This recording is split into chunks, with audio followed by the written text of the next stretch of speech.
5 mistakes about happiness everyone makes, according to the Buddha. From the moment we open our eyes to the world, we are conditioned to seek happiness. We chase it in childhood through toys and attention, in adolescence through acceptance and identity, and in adulthood through relationships, success, and security. Our entire lives revolve around this single pursuit, to be happy. And yet, the more we run after happiness, the more it seems to elude us. Like chasing the reflection of the moon on a still lake, the closer we reach, the more it slips away. Why is this so? The Buddha, over 2600 years ago, saw this very pattern and offered a radical insight. He did not teach us to gain happiness. He taught us to understand suffering. And through understanding suffering, we arrive naturally at the cessation of it, what we call nirvana, a state of unshakable peace. The problem, he revealed, is not that happiness is unreachable, but that we are looking in the wrong direction. We are digging for fresh water in a desert of illusion. True happiness, in the light of the Dharma, is not something to be acquired, possessed, or even maintained. It is what remains when craving ceases. It is what arises when the mind is free from clinging, aversion, and delusion. This happiness is subtle, often overlooked by the world, but it is more profound than anything we can obtain through the senses. In this essay, we will look deeply into 5 common mistakes that nearly all human beings make when searching for happiness. Mistakes the Buddha understood and addressed with precise clarity. These are not merely theoretical ideas, but living truths I have come to witness again and again in my own life and in the lives of fellow practitioners. My aim is not to lecture, but to gently invite reflection, to perhaps hold a mirror to our desires and delusion, and maybe, just maybe, open a small window to the kind of happiness that cannot be taken away. Let us begin, not with judgment, but with awareness. The first mistake we often make in the pursuit of happiness is confusing pleasure with true happiness. It seems like a small error, but in truth it is a profound misunderstanding, one that leads us in circles lifetime after lifetime.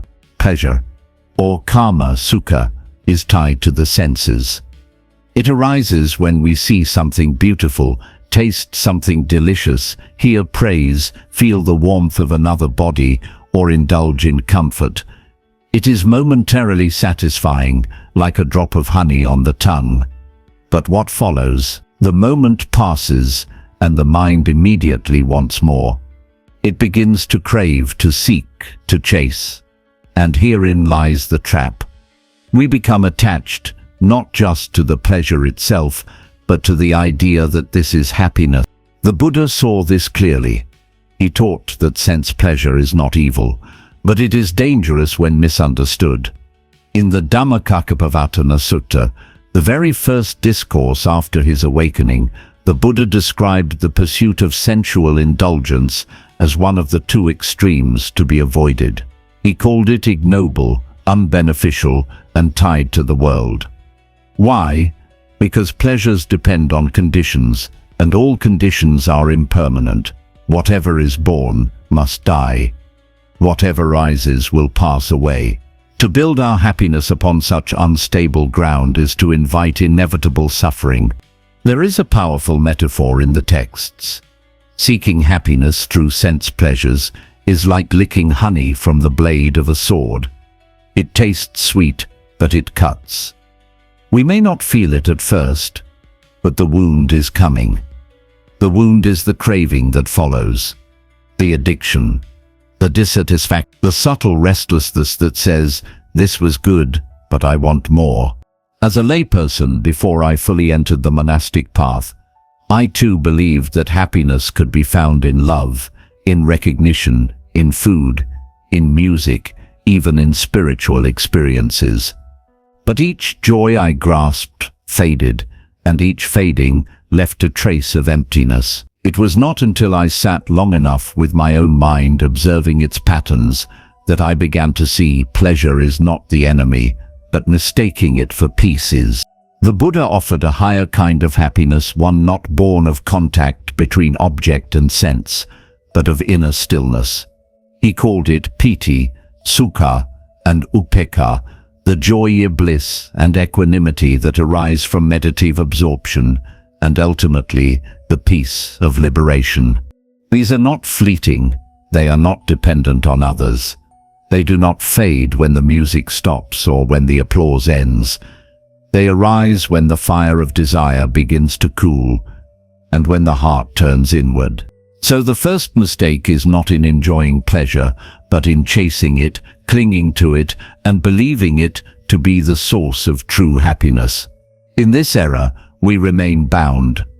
But in seeing it clearly, we take the first step toward real freedom. The second mistake we often make in our search for happiness is the belief that happiness comes from outside ourselves, from external conditions, people, events, and achievements.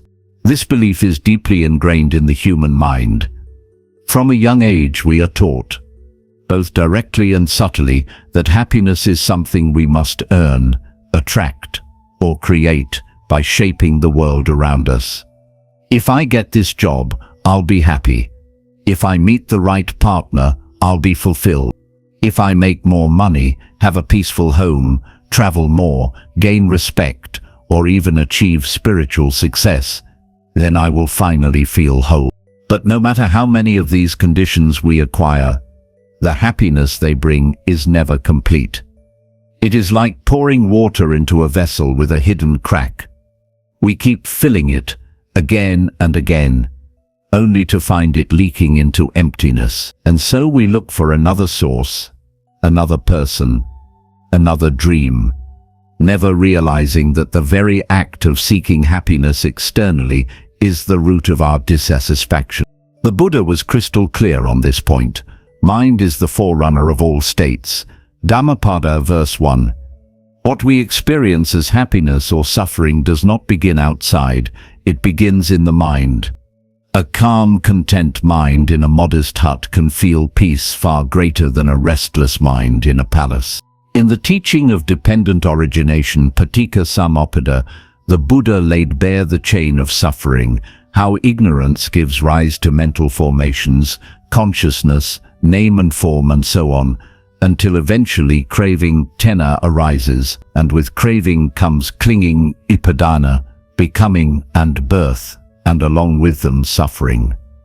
But what is at the heart of this process? A mind turned outward, lost in delusion, chasing shadows. I have seen people gain everything they wanted, fame, wealth, even admiration for their spiritual lives, and yet suffer deeply when those things changed or disappeared. I have also seen practitioners with very little in terms of possessions or social approval who radiate a calm, unwavering joy. The difference lies not in what they had, but in where they placed their faith. The Buddha taught that the true refuge is not in wealth or relationships, not even in religion as a concept, but in ourselves, specifically in our own awakened potential, the Buddha nature within. He encouraged us to be islands unto ourselves, to look within and see that the conditions of happiness arise from the mind that is pure, clear, and awake. This is why meditation is not a luxury or an escape, it is a returning to the source of peace. When we sit quietly and observe the breath, the thoughts, the sensations without judgment, we begin to see that we don't have to change the world to be at peace. We only need to change how we relate to the world. The external world is unstable. It will never be perfect, but our understanding of it, our response to it, our inner world, can become steady and wise. So this second mistake, believing happiness must come from outside, is like chasing the horizon. It keeps moving, and we keep running. But the wise turn inward, not to escape, but to see clearly.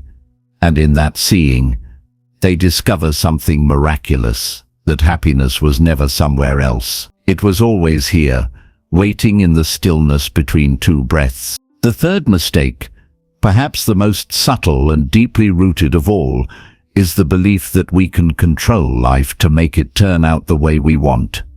This mistake is so embedded in the modern psyche that it is often celebrated. Take control of your destiny, we are told. Manifest your dear life. Plan, push, achieve, and you will be happy. But in the light of the Dhamma, such thinking is a well-disguised form of suffering. It is a tension, a grasping, a resistance to what is. For the truth is, life cannot be controlled, and the more we try to bend it to our will, the more we suffer when it bends us instead. The Buddha taught that everything conditioned is impermanent. Sabhi sankhara anicca. This is not a philosophical idea, but a truth that can be verified in every moment. Our bodies change, our emotions rise and fall, our relationships evolve, our plans fail or succeed, and even success never stays for long. Everything is in motion. Everything is flux. And yet we cling. We cling to what feels pleasant, and we resist what feels painful. This clinging and resistance, not the conditions themselves, is the source of suffering. I remember during my early years of practice, I had a strong desire to live a peaceful, controlled life. I wanted my schedule to be perfect, my relationships to be harmonious, my practice to unfold without disturbance. I thought if I could just arrange everything in my outer world, my inner world would settle. But life, being what it is, did not cooperate. Illness came, conflicts arose. My mind rebelled, and I became frustrated. Not because these things were inherently painful, but because I had expected something else. Expectations are the silent architects of suffering. The Buddha never promised us a life free from difficulty. What he offered was something much more profound, freedom from our reaction to difficulty. When we stop trying to control every wave, we begin to learn how to surf. When we stop demanding that life be different, we discover how to respond with wisdom and compassion.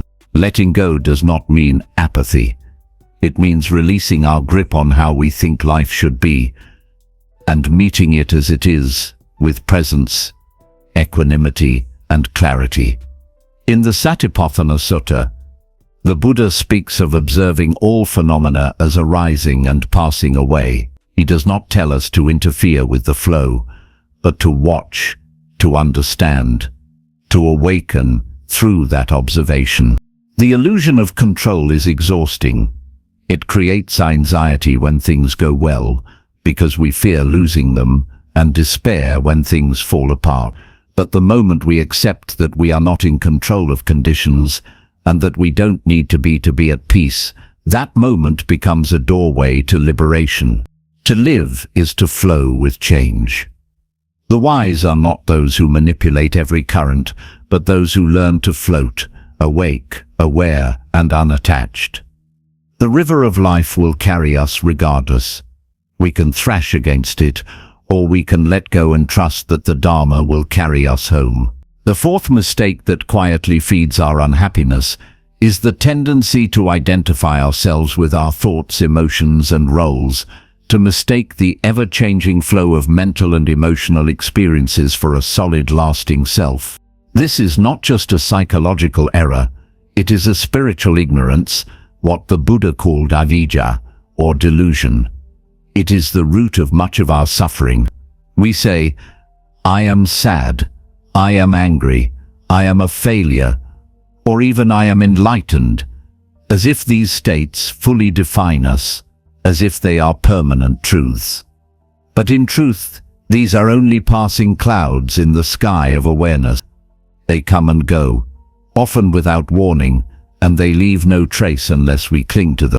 The Buddha offered a radically different vision of self, not as a fixed entity, but as a process, a bundle of aggregates, khandhas, form, feeling, perception, mental formations, and consciousness.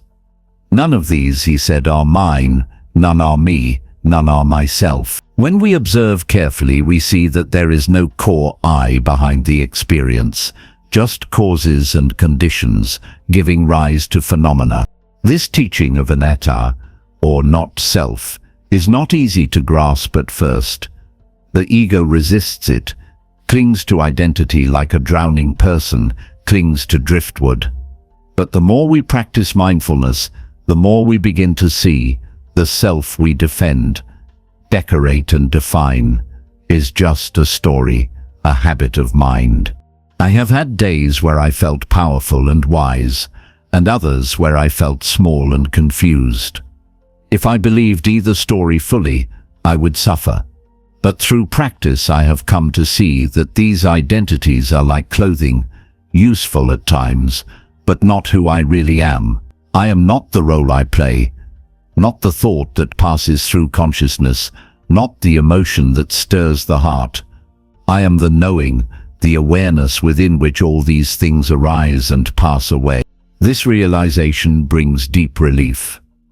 When we no longer cling to our identities, we become free to experience life directly, without distortion. We don't have to defend our self-image, because we see there is nothing to defend. We don't have to be trapped in past trauma or future ambition, because we are no longer building a permanent me out of fleeting experiences. The Buddha encouraged us to reflect often, this is not mine, this I am not. This is not myself. Not as a denial of experience, but as a reminder to hold it all lightly. Sadness arises and passes. Anger arises and passes. Joy arises and passes. What remains is the quiet, steady flame of awareness. When we stop identifying with what is impermanent, we stop suffering when it changes. And everything changes. So long as we confuse the waves for the ocean, we will feel tossed and shaken. But when we know ourselves as the open sea, vast, formless, aware, then no wave can disturb our peace. The fifth mistake, one that many of us make without realizing, is that we search for happiness everywhere, yet forget to be present with what is here, now. In our restless search for something more, something better, something lasting, we abandon the only place where true happiness can ever arise, this moment. The Buddha called this quality of presence, sati, or mindfulness. And he taught that mindfulness is not simply a technique, it is the very heart of the path. It is through mindfulness that we see clearly. It is through mindfulness that wisdom arises. And it is through mindfulness that suffering ends. Yet most people live with their minds turned outward and forward, always waiting for the next moment, always thinking that peace will come after. I'll be happy when I finish this project. I'll feel content once I've gone on retreat. I'll finally rest when everything is in order. But this future never truly arrives. It is a carrot on a stick, leading us endlessly through the desert of becoming. Meanwhile, life, the only life we ever truly have, is unfolding in the now, and in our absence, it slips away. When I first began serious meditation practice, I was shocked to discover how little I was actually present. Even in silence, my mind wandered into memories, plans, regrets, judgments. I was living in stories about my life, not in life itself. And in those moments when I was present, truly present, there was a natural joy, a stillness that required nothing extra. I didn't have to add anything to the moment. I just had to be there for it. The Buddha spoke of this directly. Do not dwell in the past. Do not dream of the future. Concentrate the mind on the present moment. This is not just poetic advice, it is a precise instruction. When we are mindful, when we observe the breath as it is, the sensations in the body, the arising and passing of thoughts without grasping, we step out of the wheel of craving. We come home to the body, to the breath, to reality as it is. And in that homecoming there is peace. Mindfulness cuts through the illusion that something is missing. In its light, we begin to see that this moment is enough. The breath is enough. The stillness between thoughts is enough. The presence of a single step, a sip of tea, a gentle smile, all of it is already complete. This does not mean we abandon all goals or responsibilities. It means we stop postponing happiness for later. We stop believing that awakening lies somewhere else. We realize that liberation begins right here, in the way we meet each moment, with clarity, with gentleness, and without clinging. The final mistake, then, is not a mistake of desire or of thought. It is simply forgetting. Forgetting that we are alive. Forgetting that we are breathing. Forgetting that the miracle of this life is not what we achieve, but that we are here to experience it at all. And when we remember, when we truly remember, we touch a happiness that the world cannot give and cannot take away. When we pause and reflect on these 5 mistakes, mistaking pleasure for happiness, seeking fulfillment outside ourselves, trying to control life to our will, identifying with thoughts and emotions, and forgetting to be present, we begin to see a powerful thread that connects them all: delusion, not in a harsh or judgmental sense, but in the soft, compassionate light that the Buddha himself offered.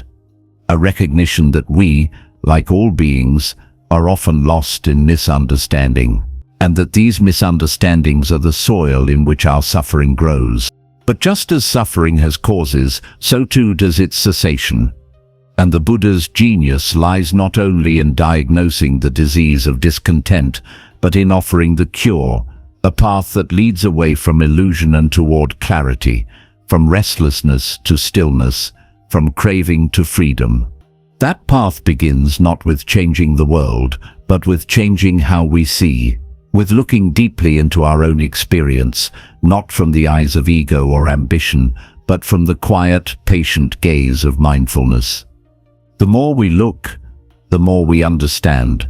The more we understand, the less we cling, and the less we cling, the more space there is in the heart.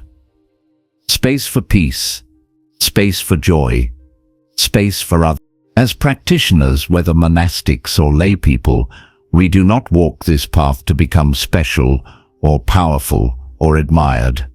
We walk it because we have suffered enough, because we have seen the limits of the world's promises, and now we turn inward, not to escape, but to awaken, and in awakening to live with deeper kindness, deeper awareness, and a happiness not bound by conditions. I leave you, dear reader, with one of the Buddha's most liberating teachings, one that continues to echo in my heart through many quiet dawns. You must walk the path yourself. The Tathagatas only show the way. Those who practice sincerely, moment by moment, shall be liberated from the bonds of suffering. May you walk that path with courage. May you see through the illusions that bind you. May your happiness arise not from what you chase, but from what you let go. And may you come to rest gently in the profound stillness of the present, where nothing is missing and everything is enough.